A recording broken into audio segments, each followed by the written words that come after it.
So you might be sitting there wondering, what does Edson Trail and Grande Prairie have to do with Vancouver Island? Well, I thought this was a great story of people pioneering, in the early part of 1900s, 1908, 1910, 1914, even 1920. It was a very harsh environment, and these people really went through a lot to establish their new homes and their new lifestyle. And it reminded me of what the people on Vancouver Island that came here in the early days would have been like. In the early days, Nanaimo North, it would have been a very remote existence, especially people that lived on the Central Coast, Bella Bella in that area. And they went through a lot of hardships to live in this pristine environment and to make a better life for themselves and create something that we all enjoy now. So that's what struck me about it. That's the comparison to Vancouver Island. Plus, it's narrated by my good friend Gary Felgarden. He's been living on Vancouver Island for years. So check this story out. It's a great story. Enjoy.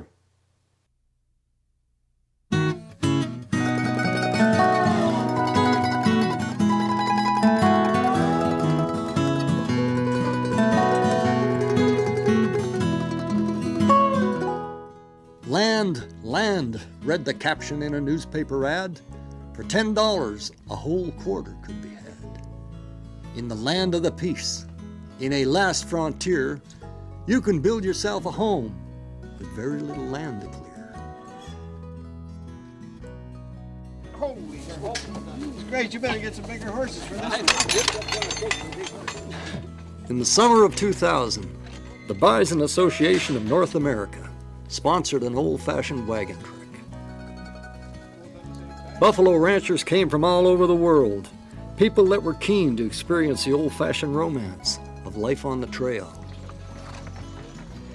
We were stepping back into time, a time when horse and buggy dominated country roads, and electricity was a luxury reserved for city folks.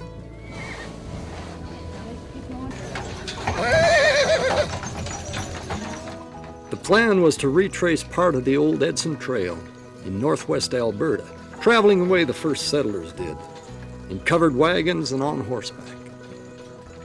My dad in particular came over, this is much the same trail he used when he came into this country, called the Edson Trail, to the Grande Prairie area. And so it's good to relive it and do it. This is really refreshing. Of course, we all arrived by modern means of transportation, zipping along the roads at 110 kilometers an hour. It took the original homesteaders weeks, even months just to get to Alberta. Some came from as far away as Europe, crossing the Atlantic in the hope of building a better life for themselves and their children. They landed in Canada's ports with nothing but a few dollars in their pocket and big dreams in their hearts. To get to the prairies, they crossed this vast land by rail. In the late 1700s, European trappers and prospectors had begun exploring the region. For many years, they were the only white people who ventured into northern Alberta's Peace River country. The Northwest Company, which would later amalgamate with the Hudson Bay Company, was the first trading outfit in the area. By 1806, led by Alexander Mackenzie, trading posts had been established at Fort Chipewyan, Fort Vermilion, Lesser Slave Lake, Dunvegan, and Fort St. John. Coyote, fox, marten, lynx, mink, and timber wolf were abundant. Many of the trappers were discouraged prospectors, making their way back from the Klondike goldfields. The pelts weren't worth as much as gold, but a trapper could make a decent living. During this period, men started cultivating small crops of vegetables to add variety to their diet of moose meat and hardtack. The trappers soon discovered that the land that they were harvesting furs from was ideal for harvesting crops.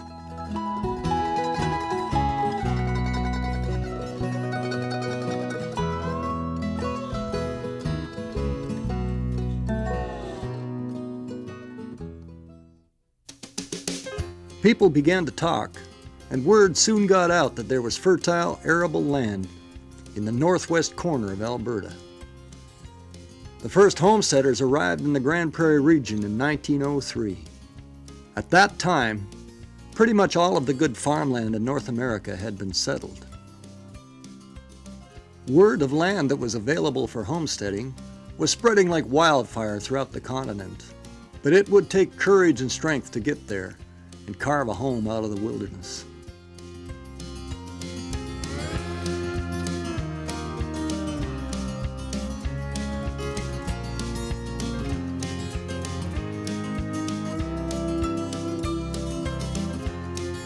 Edmonton was the jumping-off point for the first settlers heading into the Grande Prairie region. It was not only a place to get supplies, but also the last chance to reconsider. What lay ahead of them was 1,000 kilometers of some of the most rugged country in North America. The early pioneers could only travel in winter when the rivers were frozen. If they left Edmonton after February the 25th, they risked getting stuck on the trail and having to wait until the next winter freeze. It was a journey of 20 to 22 days, as long as there was no mishaps. The intrepid pioneers braved temperatures that could dip below minus 55 degrees Fahrenheit, and they were basically camping out in tents. In the harsh winters, people built a special rig for traveling. It was a tent on skis, pulled by a horse or oxen called a caboose. The caboose provided shelter from the frigid cold. Most of these folks were carrying everything they owned, including the wood stove. They would set it up in their RV on ice and use it to take the chill off, as well as cook food on the trail. You can see the chimney sticking out of the top of the tent.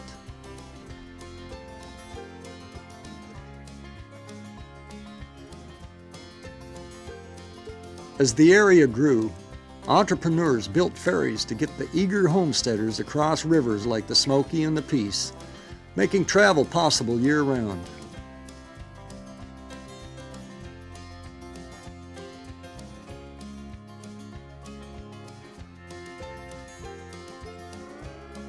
Summer or winter, it was still a difficult journey.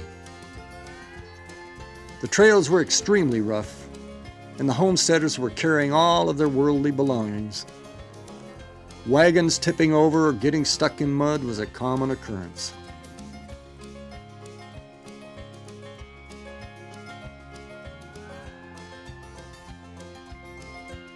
Articles began to appear in newspapers in North America about the area. Land developers and promoters proclaimed that this was the last best West. As the country was embarking on a new century, interest in the area was peaking. The provincial government was eager to develop more farmland and attract more people to Alberta.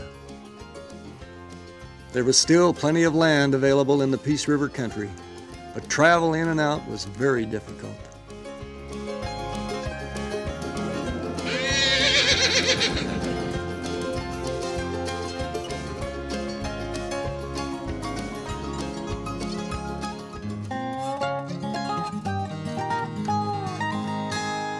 In 1910, the Grand Trunk Pacific Rail Line reached Edson, Alberta. The folks in Grande Prairie saw an opportunity to improve access into the region, and work on the Edson Trail began soon after.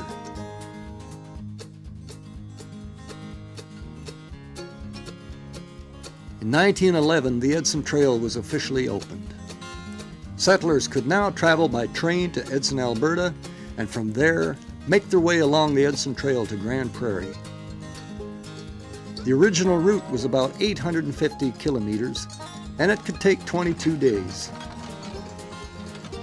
The new trail was only 250 kilometers, and homesteaders could make the journey in 10 days. Buggies and wagons with light loads could do it in 5 days. But it was still no picnic. The reason so few people had made it into the Peace River country was because the area is surrounded by a band of dense forest and muskeg, roughly 140 kilometers wide. Even with the new Edson Trail, the journey could be difficult and tedious. In the spring, the trail was famous for axle-deep mud as the muskeg thawed. Homesteaders were hauling everything they owned, so the wagons were heavy. Getting stuck in the mud was a constant battle. The only way to get unstuck was to unload the wagons so the horses or oxen could pull them out.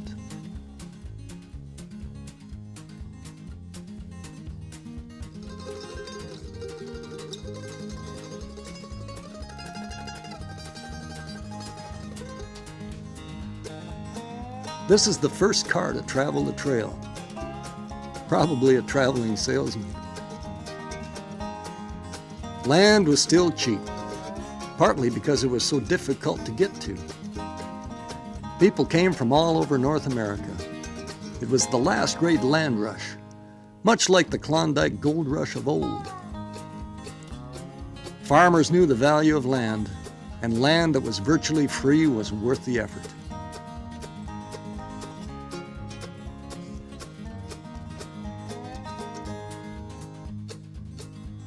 On July the 15th, 1911, officials opened the doors of the Dominion Land Office in Grande Prairie.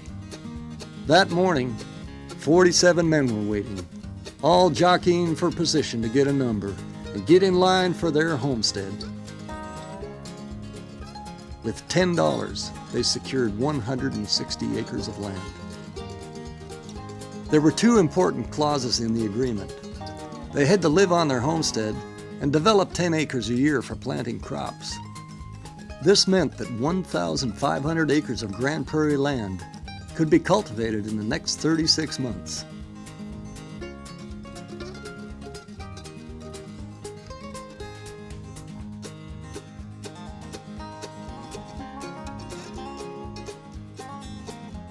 The trail was open 12 months of the year. At 5 meters wide, it was a superhighway compared to the old routes.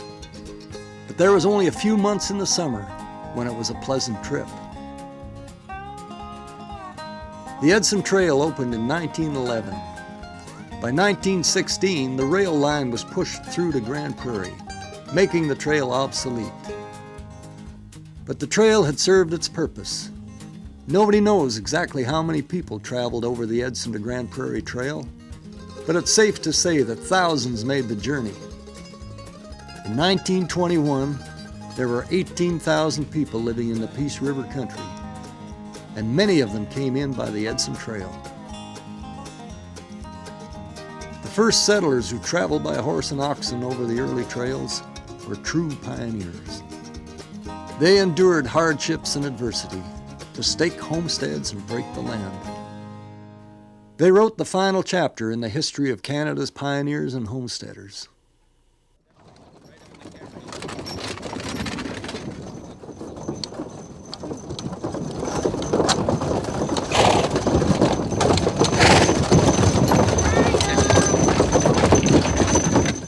Our journey was only 5 days and nights, and the weather was perfect. All of our meals were prepared for us, and we slept in cozy tents. But it gave us a taste of what traveling with horse and wagon would have been like. Speeding along the freeway at 100 kilometers an hour, the landscape is pretty much a blur. Traveling by horse and wagon, you become part of the landscape, part of the trail. You can see what the pioneers and homesteaders saw, a new land with endless possibilities, and a new beginning.